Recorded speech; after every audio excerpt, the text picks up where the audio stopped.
Today I'm going to show you how to make some sorrel, which is a drink. It's a famous Jamaican drink, and it's mostly had at Christmas time, but you can drink it whenever time you like because it's a pretty nice drink. I'm using this.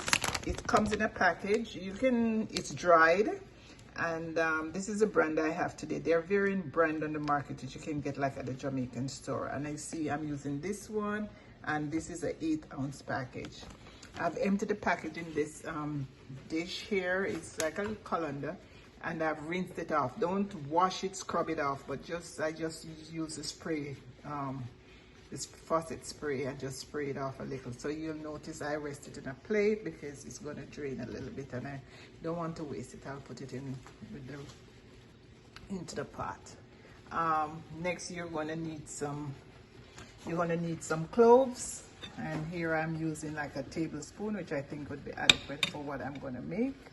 And I have a ginger, and this is a ½ pound of ginger. I've washed it, I've take off the outer skin, and I've pounded it a little. The other way to do it, you can also grate the ginger, but a ½ pound. And then you have had to put on a pot of water, and this here I'm going to do 8 quarts of water. So I've made the water, it's boiling, and after the water comes to a boil, I'll go ahead and I'll just dunk my cloves in there. That's it. Just put the cloves in, and then I go ahead and I just pour in the ginger. That's it, and it's bubbling. And thereafter I just dunk the sorrel in. There you go, all in.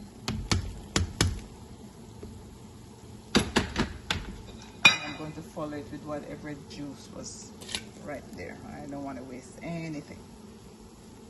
Okay, so it's all in,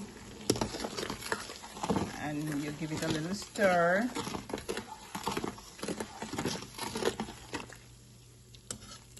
Now there's various some people like it strong, so if you, after you have made it once or so and you decide you want it to be a little stronger, you could maybe add more ginger. You could add a little bit more of the dried sorrel.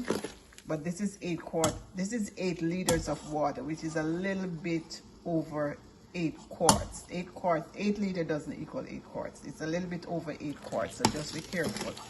I measured it, this is 8 quarts. And I'm going to look, I have this spoon here, and I'm going to test to see how it, just from my experience over the years, this color looks good to me. It looks like it's going to be adequate amount of leaves that I've put in there. So it looks nice and red and rich. So you just stir it, and you're gonna just cover it. And at this time, you can turn off the stove. This is an electric stove, so you can leave it on. It will just continue to seep. And then overnight, let it seep overnight. In the morning when it's cool, you're gonna more or less strain the sorrel off and dispose of the trash. So you first of all can use something like this to strain it off to get a heavy trash, and thereafter you can strain it again with a final strainer to make sure that you don't have any sediments left in it. And you're going to go ahead and sweeten it with some sugar. You should most likely use granulated sugar, the white sugar. The brown sugar you can use, but it gives it like a heavier taste. So over the years I've always used granulated sugar. And to top it all, you can put some rum in it. It has got to be Jamaican rum, or you can use some Cuban rum. Basically, I don't take rum, but I was told it's a nice flavor. You just add some rum. So you can add rum to your like, put maybe a ½ cup of rum in it. If you know you don't like it strong, put a tablespoon of rum, but whatever. You can put some rum, or you don't have to, because without the rum, it's still a beautiful flavor. I hope you enjoy.